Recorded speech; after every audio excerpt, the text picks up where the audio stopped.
저희가 계속해서 10계명에 대해 좀 살펴보고 있는데요. 오늘은 6계명인 살인하지 말라라는 계명에 대해 좀 살펴보길 원합니다. 살인하면 여러분들은 어떤 생각이 드십니까? 여러분 중에서 살인과 연관된 사람이 계십니까? 사실 살인과 연관된 사람이 우리 중에는 아마 없을 겁니다. 사실 살인이라는 경험은 사회에서 극소수의 환경에 있는 극소수의 사람들만이 사실은 경험하는 내용입니다. 그런데 하나님께서 계명을 주실 때 보편적으로 일반 사람들이 많이 지켜야 될 계명을 주어야 정상인데, 아주 특수한 상황에서 일어나는 특수한 범죄에 대해서 오늘 본문은 하지 말라고 이야기합니다. 그렇다면 왜 하나님께서는 이 특수한 범죄에 대해서 10계명 중에 하나를 넣어서 이렇게 규정해 두었을까요? 정말 살인하지 말라는 이야기가 나와는 정말 무관한 이야기일까요? 저는 오늘 여러분과 함께 살인에 대해서 좀 살펴보길 원합니다.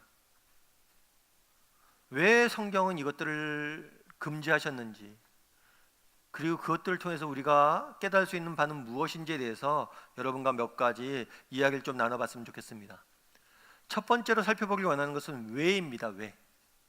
13절에 보면 이렇게 되어 있죠. 우리 13절 말씀을 같이 한번 다시 읽어볼까요? 같이 읽겠습니다. 살인하지 말라.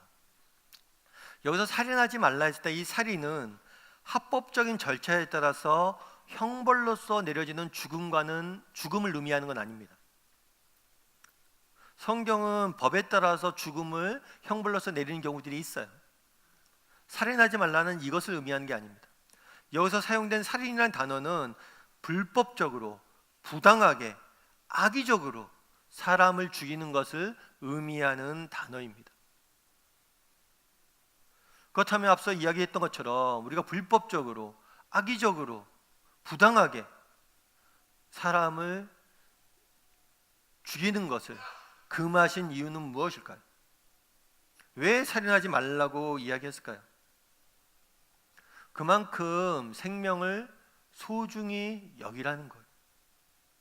그런데 살인하지 말라고 명령하신 보다 근본적인 이유가 있습니다. 그것은 뭐냐면 생명의 주권은 누구에게 속해 있기 때문입니까? 하나님에게 속해 있기 때문입니다. 다른 식으로 표현하면 생명의 주인은 누구이기 때문입니까? 하나님이시기 때문입니다. 예를 들면 이런 거겠죠. 여러분이 어느 미술관에 가서 미술 작품을 구경한다고 생각해 보십시오. 미술 작품이 걸려 있습니다. 미술 작품을 보고 한 사람이 의도적으로 미술 작품을 모욕하거나 미술 작품을 손상시킬 수 있습니다. 만약에 내가 미술 작품을 모욕하거나 손상시킨다면 이 미술 작품을 소유한 사람에 대한 모욕이고 그 사람에 대한 범죄입니다. 동시에 이 작품을 그린 작가에 대한 모욕이고 범죄입니다. 살인도 마찬가지입니다.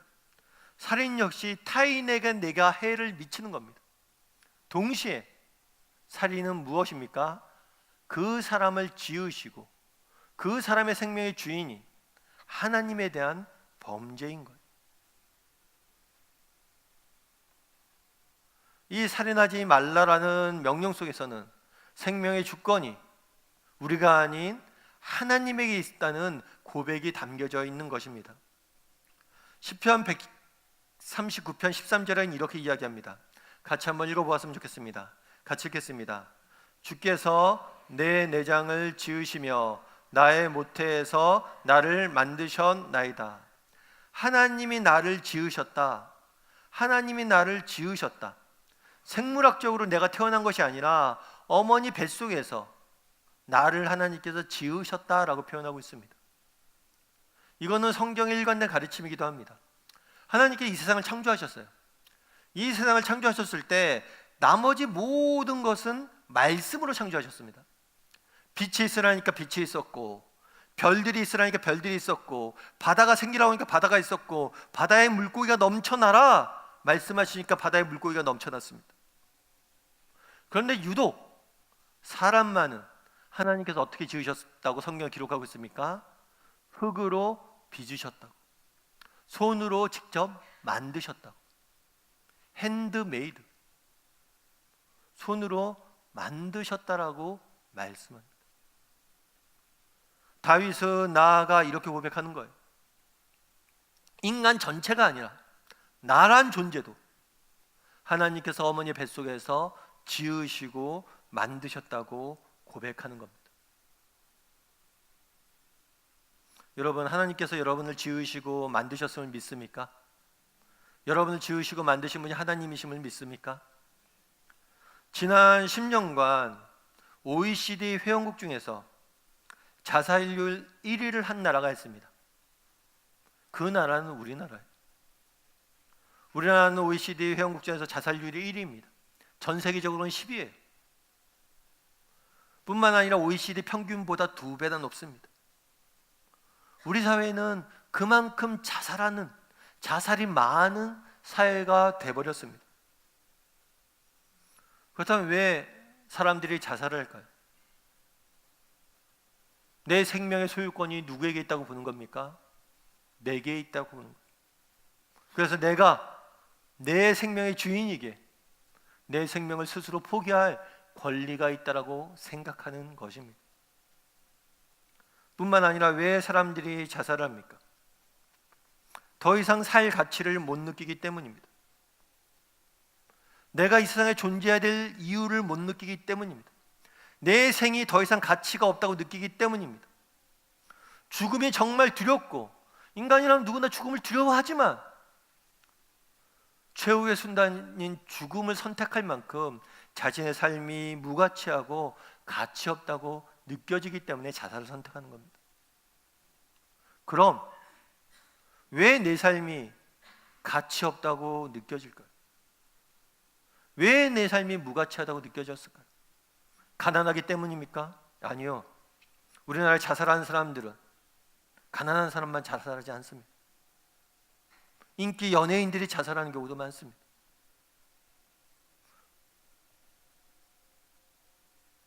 왜 자신의 삶이 무가치하다고 느껴집니까?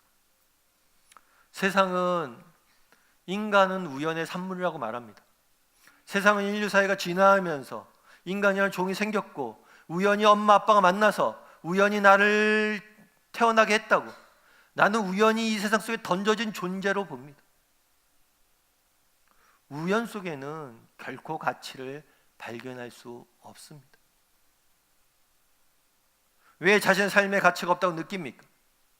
나에게 초점을 맞추기 때문입니다. 나를 내가 보니까, 세상의 기준으로 나를 판단해 보니까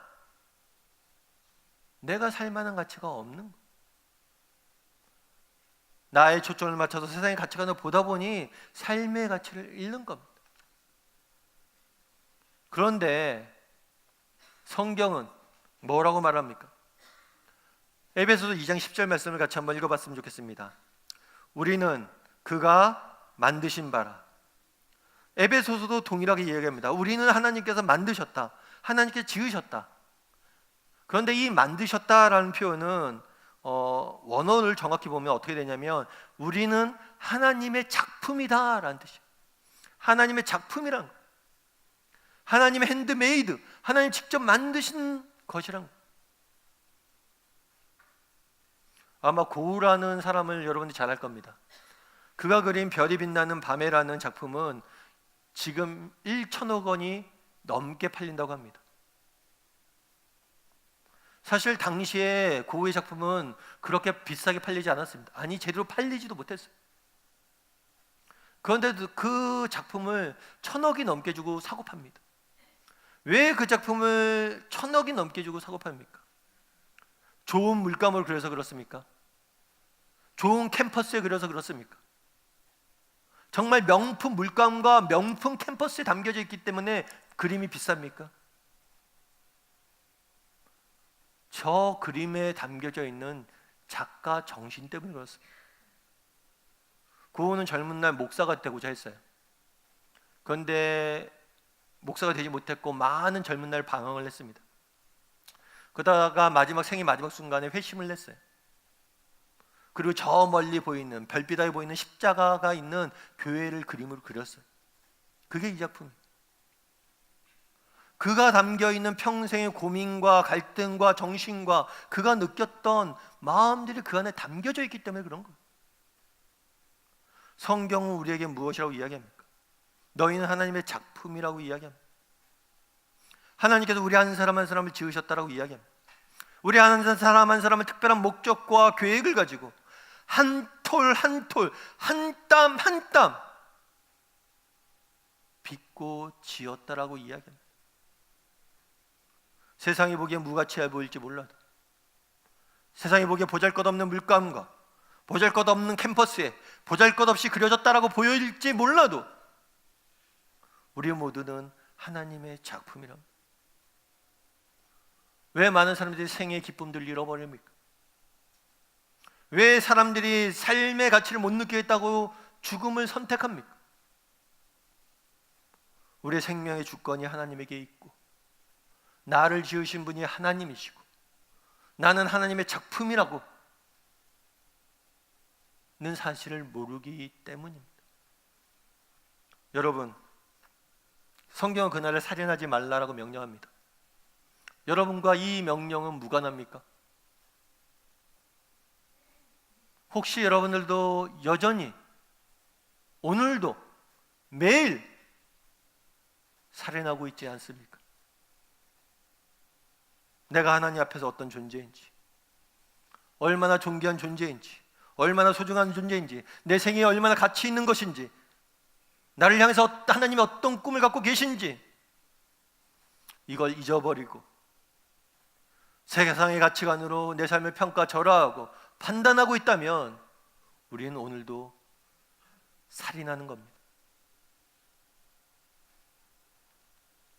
바라기는 우리 다음의 식구들이 정말 우리 한 사람 한 사람의 지으신 이가 하나님이시면 나는 하나님의 작품임을 잊지 않았으면 좋겠습니다. 그리고 하나님의 작품으로서 정말 내 생을, 내 생명을, 내 삶을 소중히 여기고 갖고 갈 줄 아는 저와 여러분이 되기를 주님의 이름으로 소원합니다. 두 번째로 살펴보기 원하는 것은 그럼 어떻게 하면 우리가 살인하지 않을 수 있냐는 거예요. 창세기 9장 6절은 이렇게 되어 있습니다. 우리 한번 창세기 9장 6절 말씀을 이렇게 같이 한번 읽어보았으면 좋겠습니다. 같이 읽겠습니다.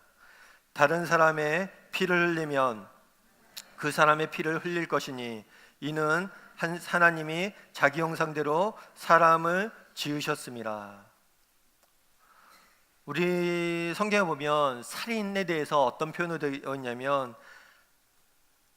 살인은 어떤 것이냐면 하나님의 형상을 파괴하는 것이다 라고 말합니다. 살인은 하나님의 형상을 파괴하는 것이다. 성경은 우리가 하나님의 형상대로 지음받았다고 이야기를 합니다. 하나님은 성경은 우리가 하나님의 형상대로 지음받았다는 것은 우리의 눈과 코와 입이 하나님을 닮았다는 이야기가 아닙니다. 우리의 외모가 하나님을 닮았다는 이야기가 아닙니다. 하나님은 영이시기 때문에 보이지 않기 때문입니다. 우리의 외모가 아니라 우리의 영혼이 하나님을 닮았다라고 성경은 말합니다. 뿐만 아니라 우리의 영혼이 하나님과 닮았을 뿐만이 아니라 닮았기 때문에 하나님과 교제 나눌 수 있는 존재가 되었다라고 표현합니다. 그것이 바로 하나님의 형상대로 지음받았다는 뜻이에요. 그럼 살인은 무엇이냐? 이 하나님의 형상을 파괴하는 것, 그 모든 것이 살인입니다. 광의의 의미에서 살인입니다. 달리 얘기하면 요즘은 그런 표현들이 있죠. 인격 살인이라는 표현을 씁니다. 한 사람에 대해서 인격을 살인하는 거죠. 요즘 SNS나 인터넷이나 댓글이나 이런 것들 보면 얼마나 쉽게 판단하고 정죄하고 이야기하는 글들이 많은지 모르겠습니다. 다른 사람의 인격에 대해서 쉽게 판단하고 말하고 욕하고 정죄하는 것, 그 모든 것이 하나님의 형상을 파괴하는 살인일 수 있는 겁니다. 달리 이야기하면 살인이란 무엇이냐는 거예요. 하나님의 형상대로 지음받은 존재임을, 하나님의 형상대로 지음받은 존귀한 존재인 다른 사람을 존중하지 않는 것, 보다 본질적인 타인의 삶과 생명에 대해서 무가치하게 보는 것, 그것이 바로 살인입니다.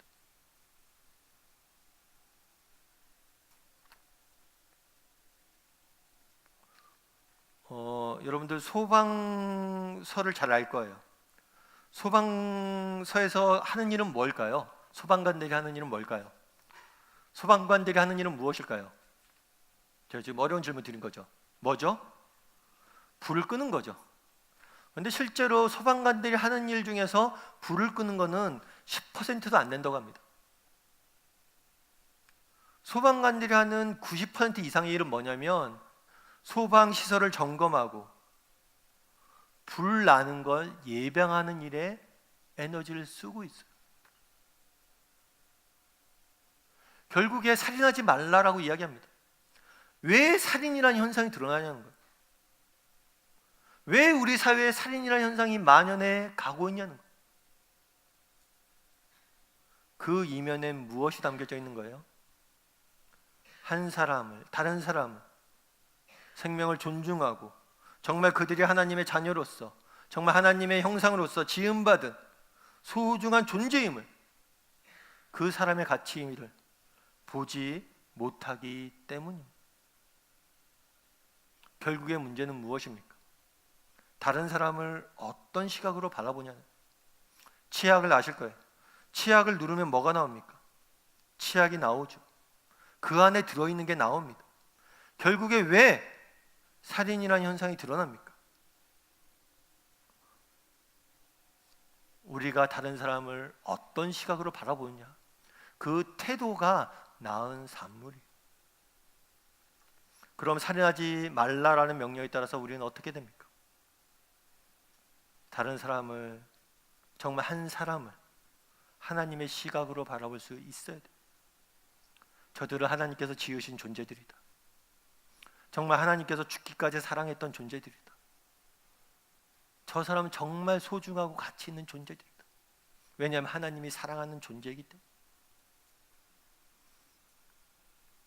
예수님의 마음으로 다른 사람을 바라볼 수 있는 것, 그것이 살인하지 않는 방법입니다. 여러분, 우리는 어떻습니까? 여러분, 다른 사람들을 우리가 어떤 마음으로 바라보고 있습니까? 정말 예수님의 마음으로 한 영혼을 바라보고 있습니까?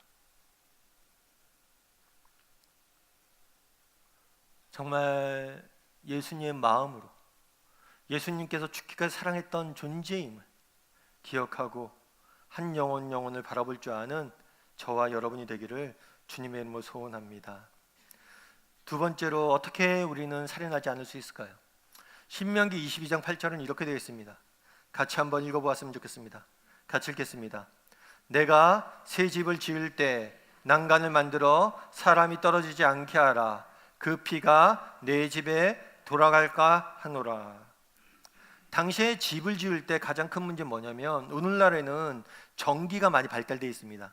그래서 실내에도 전기만 켜면 많이 환해요. 그런데 그 당시에 전기가 없었습니다. 물론 촛불이나 횃불을 붙여서 기름을 통해서 밝힐 수 있었지만 그렇게 집안을 밝히는 게 쉬운 문제가 아니었어요. 그래서 집을 지을 때 지붕을 평평하게 넓게 짓습니다. 그래서 지붕은 많은 사람들의 생활 공간이 돼요. 많은 지붕들이 연결되어 있고 또 그것을 오르락내리락 하면서 서로의 생활 공간이 됩니다. 그런데 재밌는 것은 성경에 뭘 규정을 뒀냐면, 새 집을 지을 때 무엇을 지으라고 이야기합니까? 난간을 만들라고. 난간을 만들라고 한 이유는 뭐예요? 사람이 떨어지지 않게, 네가 떨어지지 않게라고 말하지 않습니다. 내 자녀들이 떨어지지 않게라고 말하지 않습니다. 누가 떨어지지 않게라고 이야기합니까? 사람이 떨어지지 않게. 정말 너희 공동체에 있는 그 누구라도 생명이 잃어버리는 것들에 대해서 네가 미리 예비하고 방지하라는 것. 놀랍지 않습니까? 성경이 집 짓는 일까지 규정을 만듭니다. 왜 규정을 만들었을까요? 집이 문제가 아니에요. 뭘 하지 말라는 거예요? 네 공동체 주변에 있는 사람들이 생명을 잃는 것을 네가 막으라는 거예요. 사회적 책임에 대한 이야기입니다. 많은 사람들이 그런 이야기합니다. 살인하지 말라. 이것은 그 당시에 굉장히, 그러니까 성경시대, 고대 출애굽기에는 굉장히 의미 있는 명령이었을 것이다 라고 말합니다. 왜냐하면 그 당시에는 야만의 사회였고 광기의 사회였고 사람을 죽이는 것이 쉽게 자주 발생했기 때문에 그 당시에 굉장히 중요한 명령이었을 것이다. 하지만 오늘날은 그렇지 않다 라고 말하는 경우들이 있습니다. 그렇다면 정말 오늘날은 그렇지 않을까요? 지난 100년, 지난 200년 동안 인류 역사상 가장 많은 사람들이 죽었습니다. 히틀러는 600만 명의 유대인을 죽였습니다.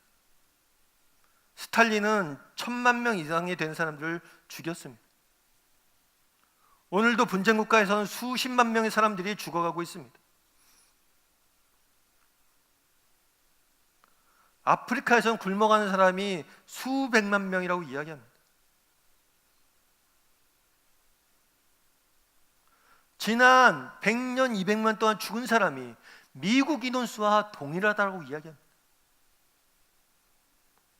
그럼 오늘 우리는 야만의 시대에 안 살고 있습니까? 살인하지 말라는 명령이 야만의 시대에나 통하는 명령입니까? 아니, 우리는 오늘날 가장 야만스러운 시대에 살고 있지 않습니까?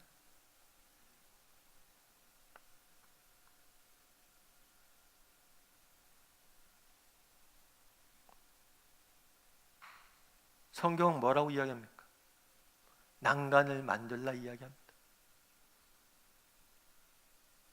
다른 사람의 생명을 소중히 여기고 네가 지키고 네가 보호해야 된다 이야기합니다. 우리는 어떻습니까?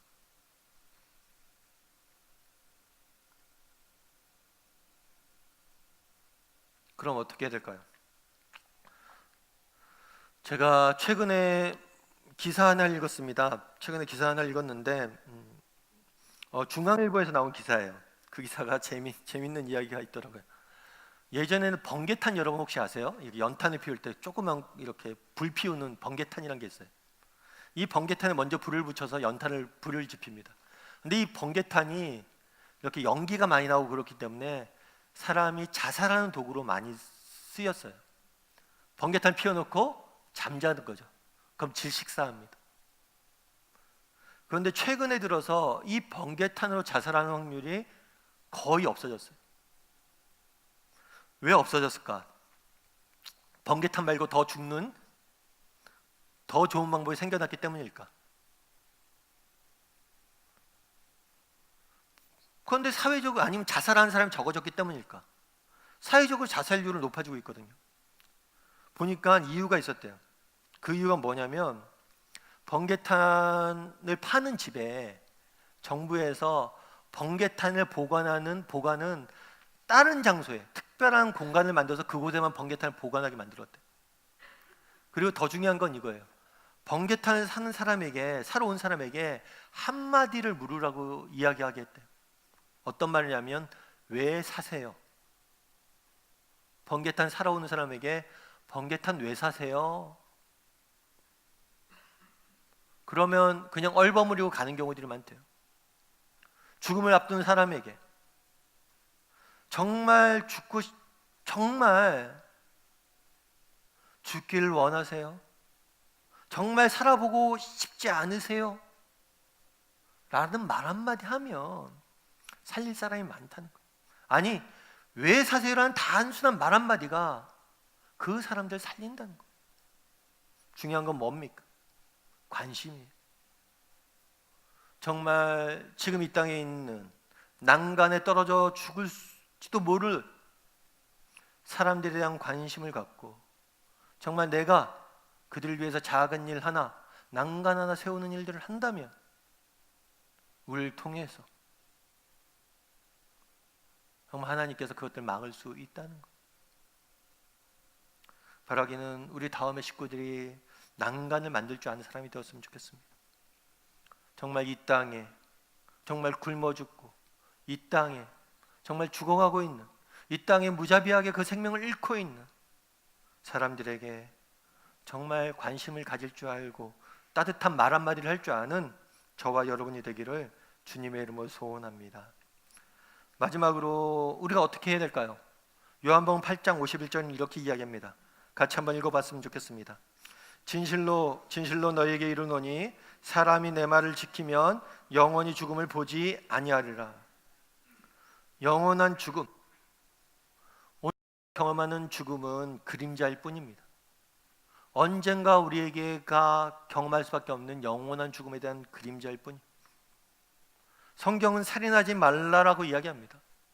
달리 이야기하면 생명을 구하라 라는 의미예요. 예수 그리스도 안에 있는 참된 생명을, 예수 그리스도 안에 있는 영원한 생명을 전하는 것, 예수 그리스도를 믿고 구원을 받고 예수님 안에 있는 참된 은혜를 맛보고 예수님 안에 있는 삶의 가치와 의미를 발견하고 살아가도록 인도하는 것, 그것이 우리가 해야 될 일들이고 그것이 우리가 살인하지 않는 방법입니다. 제가 지난번에 한번 말씀드렸지만 저희 교회 한 청년이 와서 예배 드린 적이 있어요. 이 청년이 와서 예배 드렸는데 그런 이야기를 하더라고요. 예배 드리고 난 다음에 어땠니? 라고 물으니까 이 청년이 그러더라고요.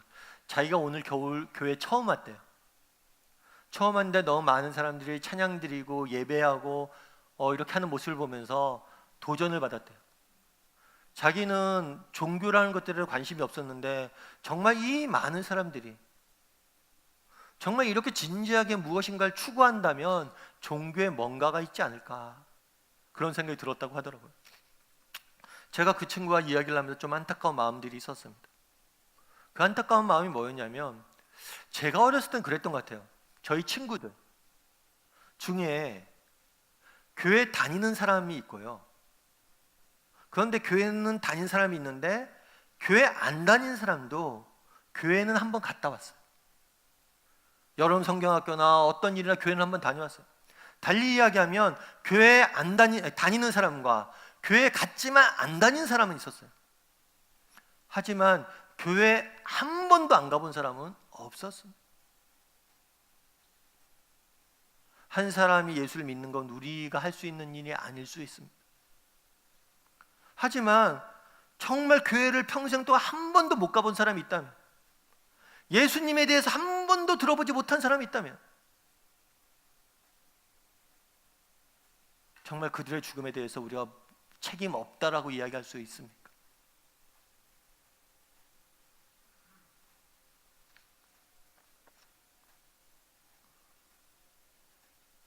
정말 우리 시대에 예수를 안 믿는 사람이 있을 수 있지만 교회를 한 번도 안 나와본 사람은, 교회 나가보라고 권유를 한 번도 안 들어본 사람은 없어야 되지 않겠습니까? 그날에 살인하지 말라라고 이야기합니다.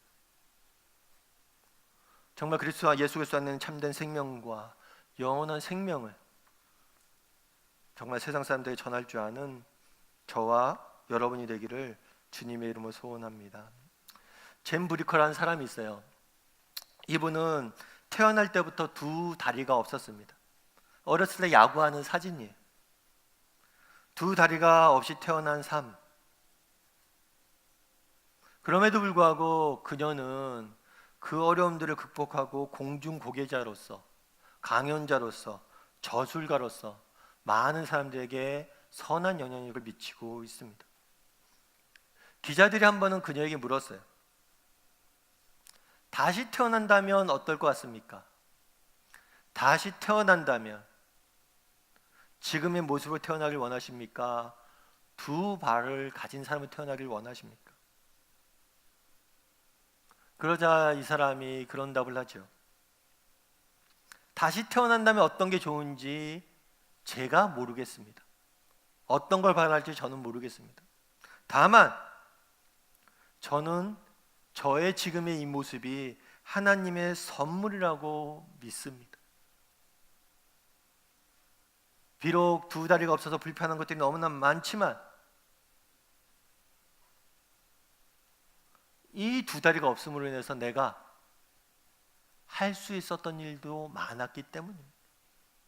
그런데 이 분이 이 선물이라는 표현을 배운 사람들이 있어요. 이 선물이라는 표현을 배운 사람이 누구냐면 그들의 부모님과 가족이었어요. 사실 이 분은 태어나자마자 친부모는 더 이상 감당할 수 없어서 버림을 받았습니다. 그래서 태어나자마자 입양이 돼요. 이 분이 입양된 가정은 원래 아들이 3명 있었어요. 딸을 하나님께서 주시면 좋겠다 하고 기도하고 있었어요. 그런데 더 이상 병에 걸려서 딸을 낳을 수가 없었어요. 그러자 이 분을 입양하려고 결심을 하게 됩니다. 그러면서 입양한 다음에 어렸을 때 늘 들었던 이야기가 있었던 거예요. 너희 친부모님이 너를 버렸을지 몰라도 우리가 알 수 없는 이유가 분명히 있을 거다. 다만 이 모든 게 하나님의 계획 아래 있음을 믿는다. 넌 우리 가정에 하나님이 주신 선물이다.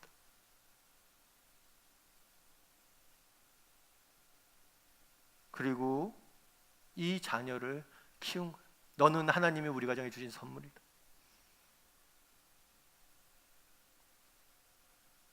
그래서 이분도 뭐라고 이야기합니까? 제 생은 선물이라고 믿습니다.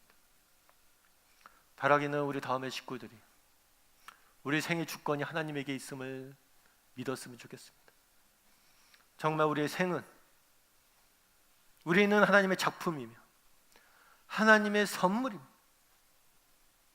그리고 나뿐만 아니라 내 주변의 가족들, 우리 자녀들 하나님의 선물로 고백할 줄 아는 사람이 되었으면 좋겠습니다.